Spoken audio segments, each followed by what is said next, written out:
Hello again. We're now on Thursday of our second week, and day 4's reading this week is from Luke chapter 2, the first part, rather than starting at verse 8 like we did the other day. So we're starting at verse 1, reading to verse 7, and it says this. In those days, Caesar Augustus issued a decree that a census should be taken of the entire Roman world.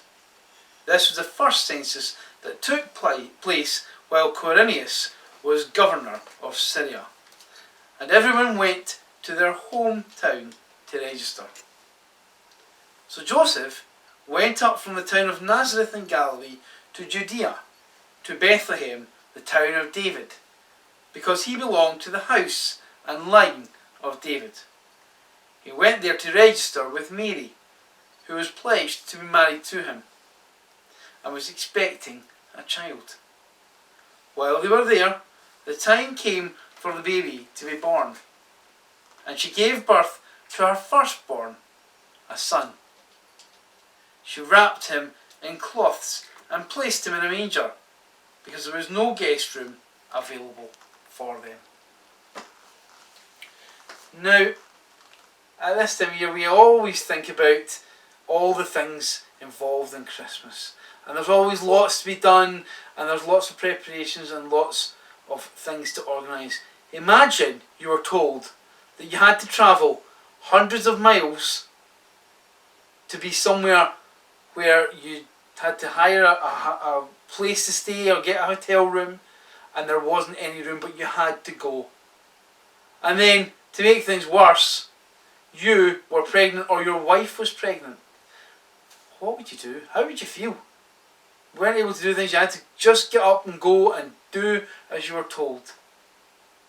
And when you get there, you find that there's no room for you, and the only place you can stay is in a little shed or a cattle stall out the back. And just imagine that. Imagine the smells and the dust and the dirt and all these things. But into that chaos comes this little child. Now, as we think about Christmas this year, and as we've said already, lots things are going to be different. But I wonder where you will make room to have Jesus as part of your celebrations. So easy sometimes to get caught up in the craziness, the busyness, all the preparations, all the things that need done, and to push out what's all and most important. And sometimes we completely forget about what Christmas is really about.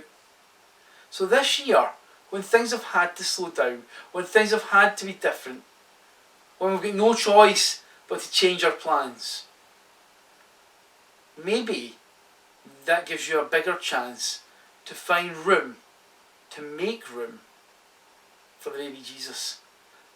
Where are you going to put baby Jesus in your life this year? Where are you going to find time to prioritise thinking about him and thinking about the difference that he makes? Because Christmas without Jesus is like having your birthday party without you. Seems a bit strange to do that. You wouldn't have a birthday party for somebody without them. So why would you have Christmas without Jesus? As you watch this little video now, consider how you can make room for Jesus in your life this Christmas.